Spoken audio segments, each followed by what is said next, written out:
Hey guys, RJ here from Gadget Extreme. Today mag-unboxing po tayo ng panibagong phone mula sa Samsung.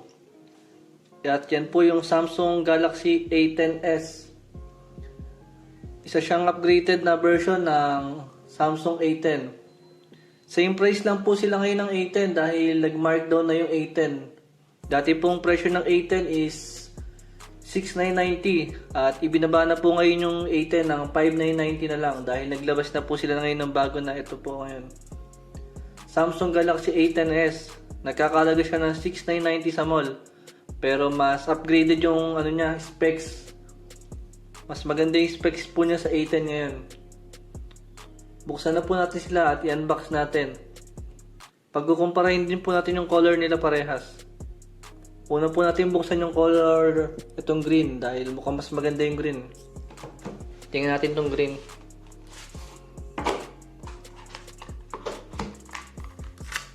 Wala siyang case, paperwork lang yung laman niya. Ito yung kulay green. Tingnan mo natin yung package niya. Yung package niya guys, wala na siyang headset. Ito. Wala siyang kasamang headset ngayon. Charger lang siya na color white.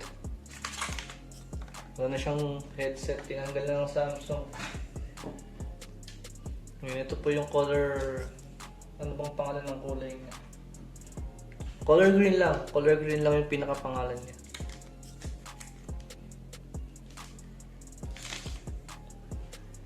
Ito po yung color green niya. Wow.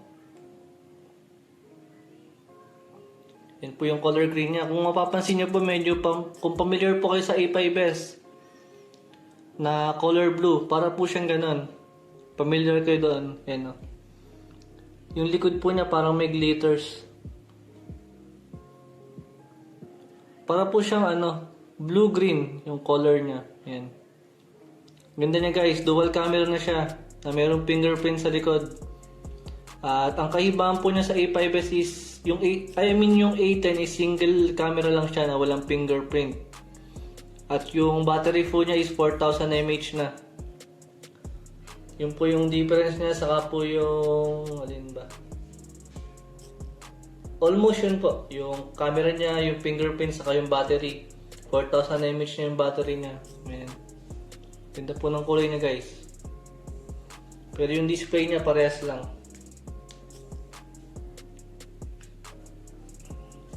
Tingnan po natin yung color black para mapagkumpara po natin. Plain lang siya. Plain lang yung pagka-black niya guys. Plain na plain lang siya. Ito po yung color color green yan.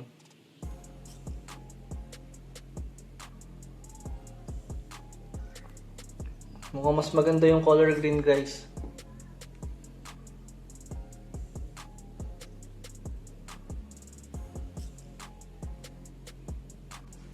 Yan, ito po siya guys, na-set up ko na siya.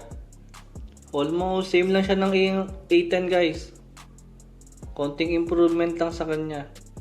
Parehas lang po silang 2GB yung RAM niya, saka 32GB yung internal niya. Pero ang pinagkaiba po sa kanila is yung color options. Tsaka yung battery. Tsaka po yung camera. Wala pong color red na to guys, pero sa ngayon wala pa akong color red. Yun po yung kanyang quick unboxing guys. Isa pa po, ito pa po yung color red niya ulit. Yun po yung dalawa nilang kulay ngayon. At meron siyang color red, wala pa ako nun guys. Sa ngayon, ito muna yung dalawang kulay niya. Sa next video natin guys, tetestingin natin siya sa gaming. Tingnan natin siya kung maganda ba yung gaming performance niya. Yun lang guys. Thank you for watching.